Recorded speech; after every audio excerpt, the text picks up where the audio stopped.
Sudamérica, un continente que atrae a multitud de exploradores y que sin embargo no revela fácilmente sus secretos.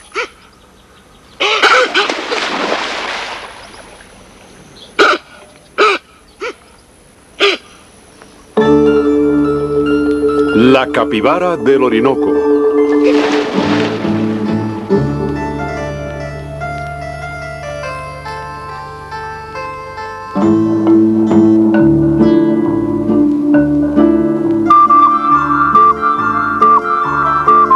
Como un océano cubierto de algas, escribió Humboldt, el explorador del siglo XVIII, al atravesar las planicies del río Orinoco hacia Venezuela.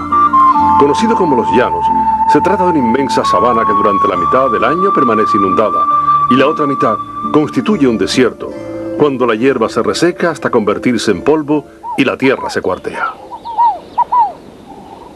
El paisaje resulta monótono, pero alberga una extraordinaria variedad de fauna salvaje. El animal que vemos aquí es uno de los más singulares. Posee el tamaño de una oveja y el ladrido de un perro, el labio superior partido y unos dientes afilados como un conejo, y las patas palmeadas como las de las nutrias. Constituye esencialmente un animal acuático. Se mete en el agua para nadar o para refrescarse en el sofocante calor de los llanos, o bien para huir de un peligro en tierra. Un curioso animal de aspecto ridículo fue la impresión que produjo inicialmente. Pertenece a la especie de los roedores y está emparentado con los ratones y los cobayas. Es el roedor más grande del mundo.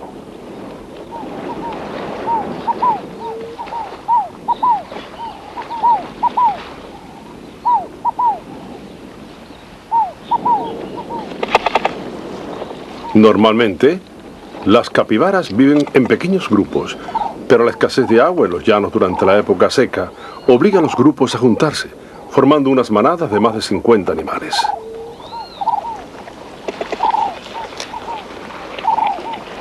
Los exploradores primitivos denominaban a este animal el puerco del Orinoco. Ello es incorrecto, pues no solo no se trata de un puerco, sino que tampoco habita exclusivamente a orillas del Orinoco, ya que se encuentra en toda la América tropical, en bosques y sabanas, en cualquier lugar donde exista un río. Aunque en ocasiones come plantas, su dieta se compone casi exclusivamente de hierba. Se alimenta de día y de noche, durante los ratos en los que no está durmiendo, reposando o bostezando, como este que vemos aquí, que exhibe la dentadura típica de un roedor. Los machos se distinguen por una bulbosa glándula negra situada en el morro, que utilizan para dejar su marca en las ramas de los árboles. El macho pasa sobre la rama y luego orina en ella.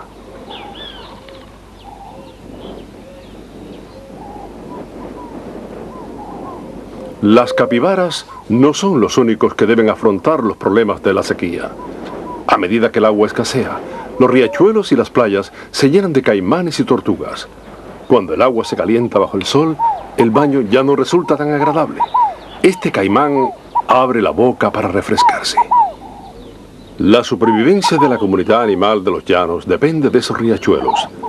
El caimán es capaz de atrapar todos los peces que desee. En lo que respecta a los peces, una evaporación diaria de 1 centímetro reduce notablemente sus probabilidades de sobrevivir. A medida que el paisaje se reseca bajo el implacable sol, las aves rapaces permanecen atentas para divisar un animal débil y agonizante. Esta capibara macho puede haber muerto por varias razones. Es posible que haya sido expulsado de la manada por los otros machos y que haya resultado herido durante una pelea. Parece una escena africana, aunque en los llanos las aves carroñeras, los opilotes o jotes y los caracaras son más pequeños que sus primos africanos. Por otra parte, aquí no hay hienas ni chacales que les disputen los restos de una presa.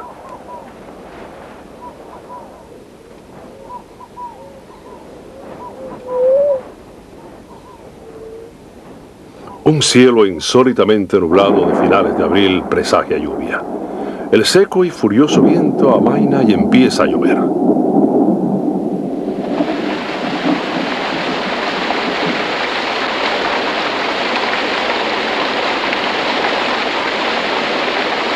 Al cabo de unos días, el desierto se transforma. Después de 6 días de sequía, la mayoría de animales que habitan en los llanos acogen la lluvia con regocijo. El agua empapa la tierra, obligando a los animales que han permanecido bajo tierra durante la época seca a abandonar sus madrigueras.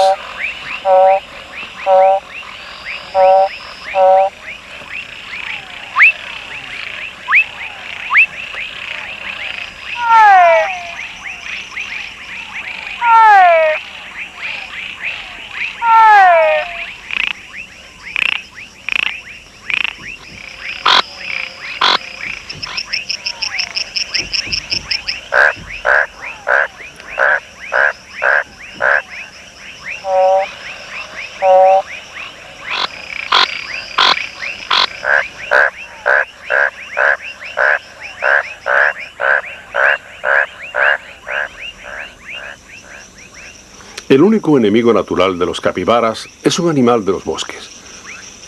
El jaguar no suele perseguir a sus presas, sino que las acecha oculto entre los árboles.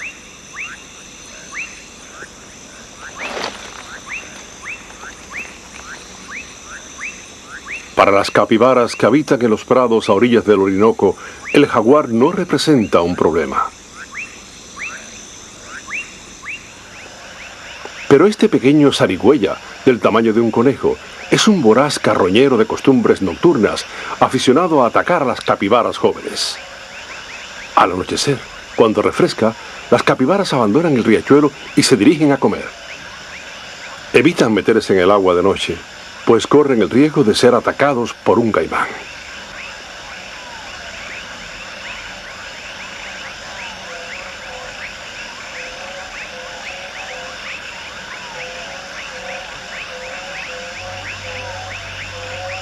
Permanecen alertas durante toda la noche. Dado que no disponen de una madriguera donde refugiarse, las capibaras jóvenes no tienen más remedio que ocultarse entre el resto de la manada. Aprovechándose del frescor del amanecer, las aves se apresuran a alimentarse en el agua que cubre el suelo. Aunque los llanos constituyen un paraje desértico durante la época seca, muchas aves que habitan aquí son esencialmente acuáticas y se benefician de la extraordinaria productividad originada por las lluvias.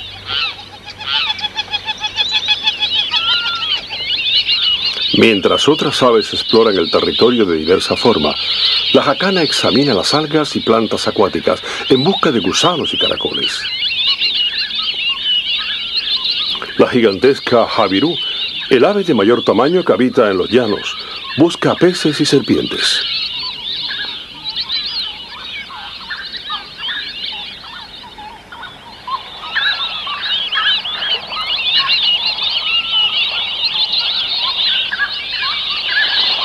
Hace 50 millones de años, los llanos constituían el lecho de un mar poco profundo que progresivamente se fue llenando con el cieno que arrastraban los ríos que fluían de las montañas cercanas. Actualmente es una gigantesca planicie que se extiende desde los Andes en Colombia hasta la costa atlántica de Venezuela, en el delta del Orinoco.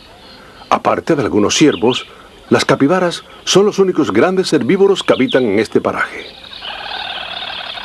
En esta vasta planicie, un desierto sumergido bajo una capa de agua, reina ahora una época de abundancia para prácticamente todos los animales. Este tiránido no solo dispone de abundante comida, sino de abundantes matorrales para ocultar sus dos crías de los rayos del sol y de depredadores como las serpientes, las zarigüeyas y las aves rapaces.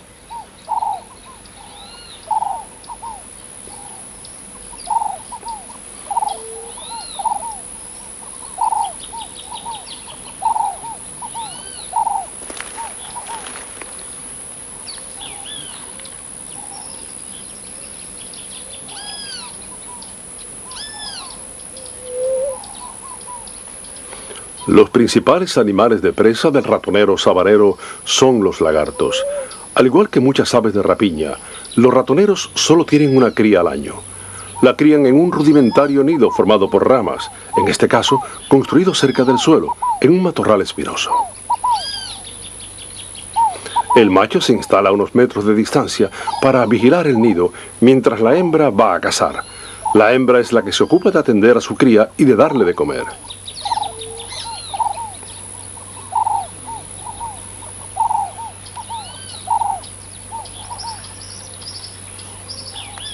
En su incesante búsqueda de comida para alimentar a sus crías, el atrapamoscas jinete suele viajar a lomos de las capibaras y de otros animales. No solo se apodera de los pequeños insectos adheridos al pelo del animal, sino que utiliza este a modo de pedestal móvil desde el que abalanzarse sobre las moscas mientras la capibara avanza a través de la hierba.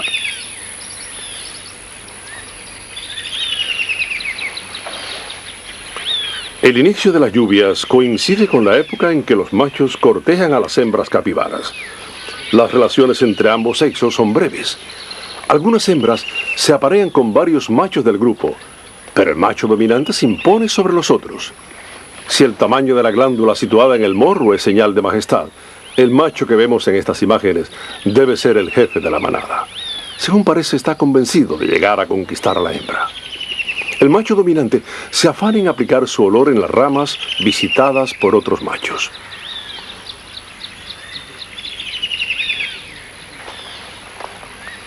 Una vez que ha elegido a una hembra, la persigue hasta que ella ceda sus pretensiones.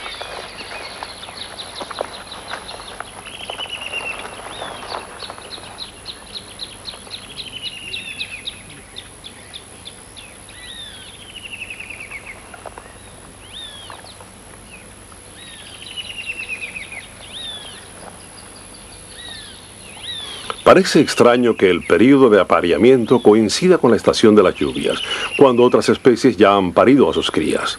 Cuando llueve, los llanos suelen inundarse y solo se halla hierba en las pequeñas islas.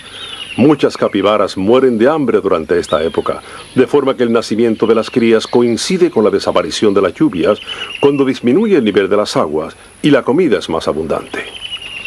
La hembra no hace caso de las atenciones del macho, pero este persiste siguiéndola a todas partes y alzando la cabeza para deleitarse con el olor de la probable compañera. El macho trata de conducirla hacia el agua, donde las capibaras suelen copular.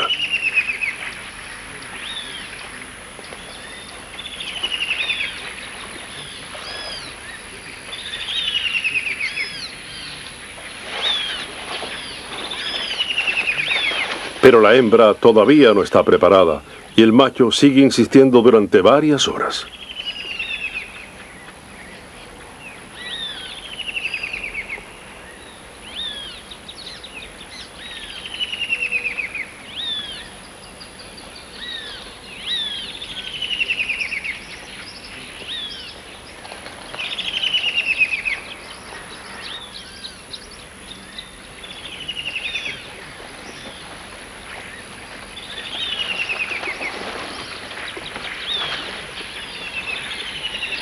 Incluso en el agua, la hembra sigue jugueteando con el macho, sumergiéndose bajo el agua.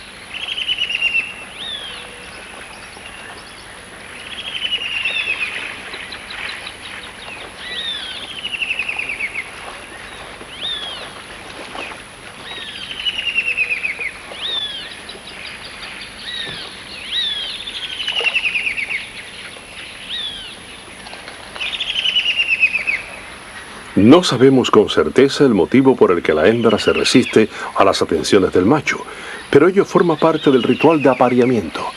El macho ha de tener paciencia si desea conquistarla.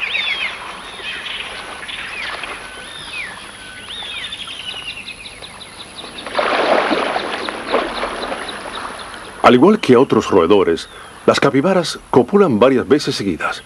A diferencia de los largos preliminares, el acto es muy breve.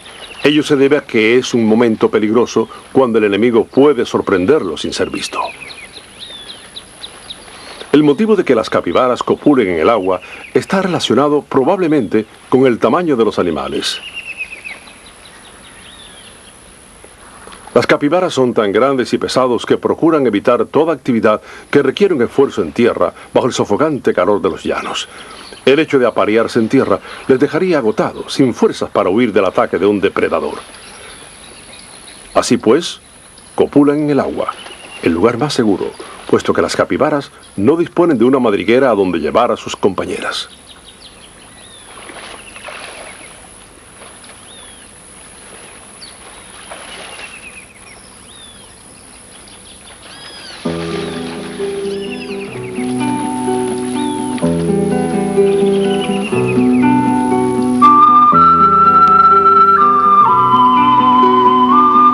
Las precipitaciones concluyen tan bruscamente como comenzaron. El cielo continúa encapotado durante unos días mientras el nivel del agua empieza a descender.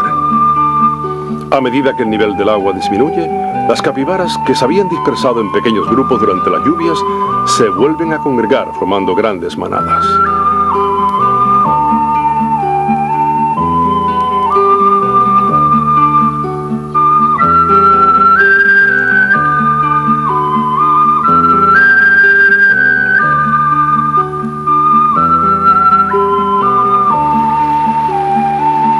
El nivel del agua sigue disminuyendo, el cielo se despeja y vuelve a soplar el caluroso viento de la estación seca.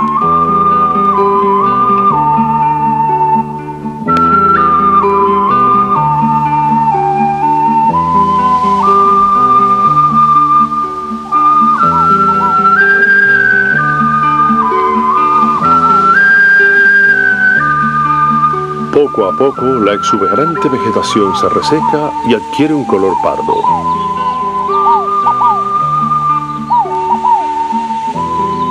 Las capibaras han parido a sus crías. Los pequeños no se separan de su madre. Durante sus primeras semanas de vida, evitan acercarse al agua por temor a los depredadores que se ocultan en ella.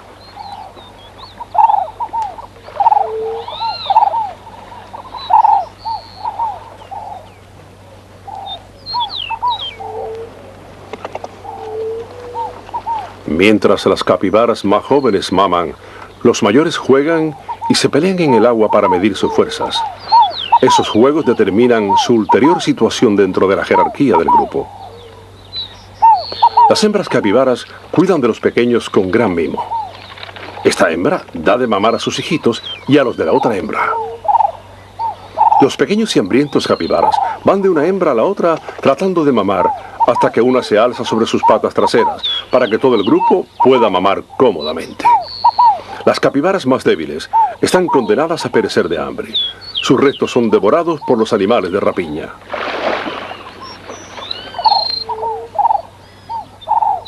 Uno de los enemigos más feroces de las capibaras no es un enemigo natural, ni el hombre, sino los perros asilvestrados. Algunos de esos perros pertenecen a los llaneros, quienes los alimentan, pero suelen desaparecer durante varios días formando manadas y se dedican a cazar colectivamente como los perros salvajes. Las capibaras adultas constituyen unos peligrosos adversarios para un perro, pero los jóvenes están indefensos. Tratan de ocultarse entre los matorrales, pues no han tenido tiempo de refugiarse tras el cordón de seguridad formado por los animales adultos.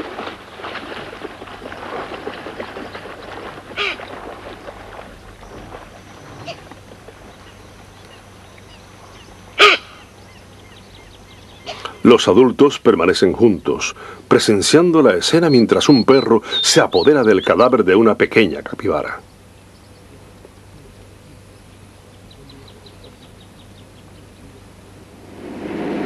En Venezuela existe la tradición de comer carne de capibara durante la semana de Pascua. La población es mayoritariamente católica, por lo que las carnes tradicionales están prohibidas durante ese periodo. Sin embargo, dado que las capibaras pasan buena parte del tiempo en el agua, muchos las consideran peces y su carne no está velada. En este hato o rancho, cada año se sacrifica un tercio de la población de capibaras para vender su carne en el mercado. La matanza está legalmente controlada por el Ministerio Venezolano del Medio Ambiente, que lleva a cabo un censo para calcular el total de la población de esos animales. Este año fueron sacrificadas 17.000 capibaras.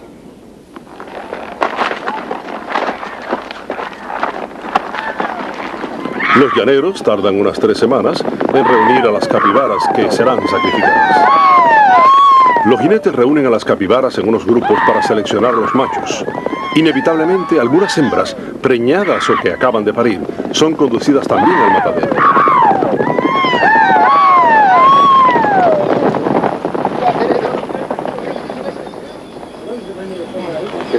Aquí, en el hato El Frío, las capibaras salvajes habitan dentro de los límites del cercado, aunque se trata de un área tan inmensa que llevaría varios días atravesarla de punta a punta. Los rancheros controlan el nivel del agua para que ésta no escasee, evitando al mismo tiempo las perniciosas inundaciones que se producen durante la época de las lluvias.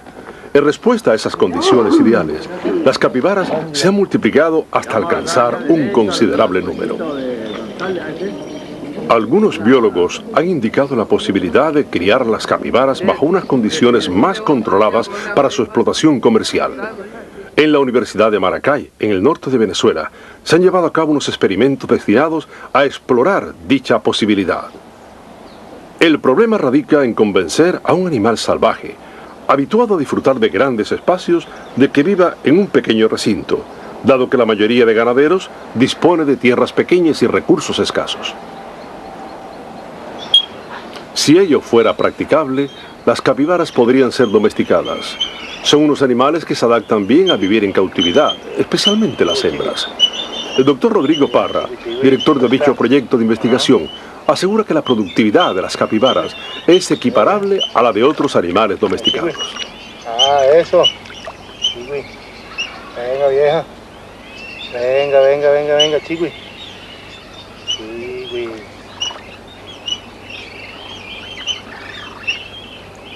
Libre de los rigores climatológicos de los llanos, una hembra en cautividad suele parir 2 veces al año unas camadas compuestas por hasta 8 crías. Esta hembra hace también de madre adoptiva de otras pequeñas capibaras, una característica habitual entre estos animales que permite que sean criados en granjas.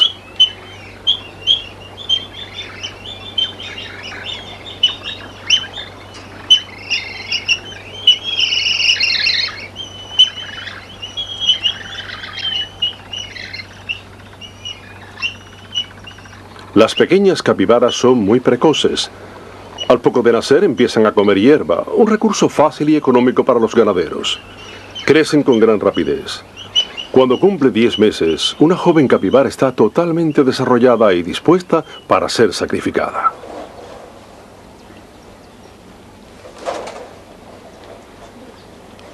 El problema es que el ganadero debe invertir inicialmente una importante suma de dinero en construir un recinto que disponga de un estanque lo suficientemente profundo para que las capibaras puedan sumergirse en él.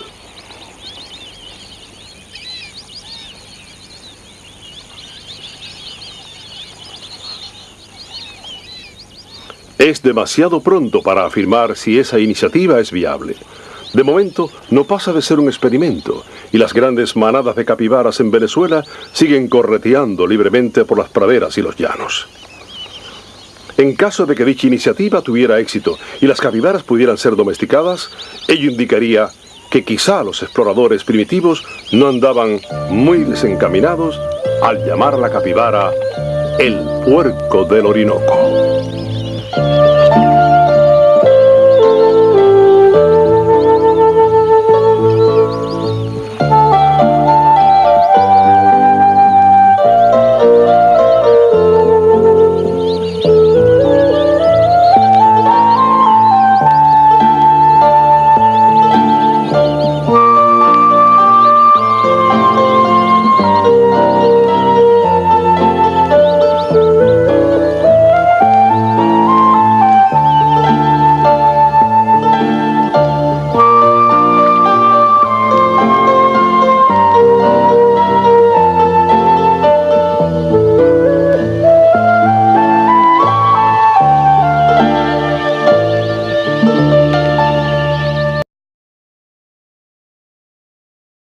Como la de las nutrias.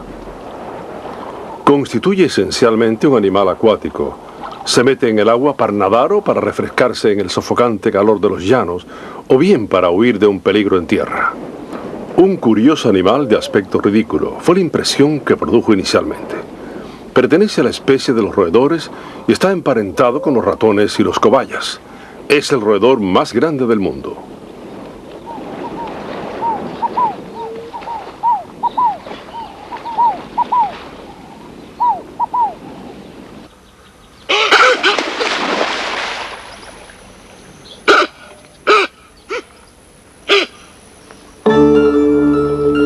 La capibara del Orinoco.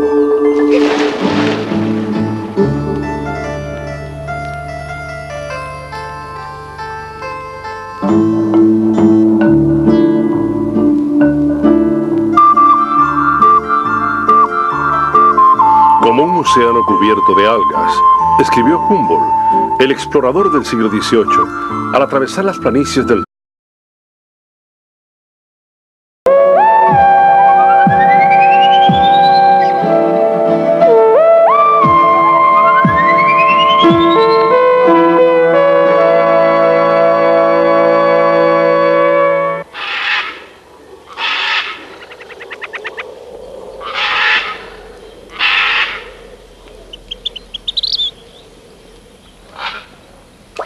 Sudamérica, un continente que atrae a multitud de exploradores y que sin embargo no revela fácilmente sus secretos.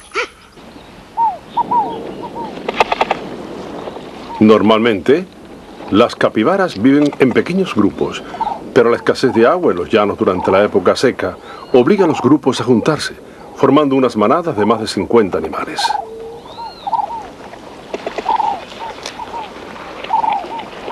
Los exploradores primitivos denominaban a este animal el puerco del Orinoco.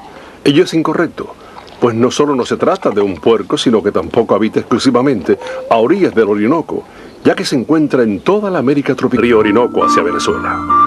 Conocido como los llanos, se trata de una inmensa sabana que durante la mitad del año permanece inundada y la otra mitad constituye un desierto, cuando la hierba se reseca hasta convertirse en polvo y la tierra se cuartea. El paisaje resulta monótono, pero alberga una extraordinaria variedad de fauna salvaje. El animal que vemos aquí es uno de los más singulares. Posee el tamaño de una oveja y el ladrido de un perro, el labio superior partido y unos dientes afilados como un conejo, y las patas palmeadas.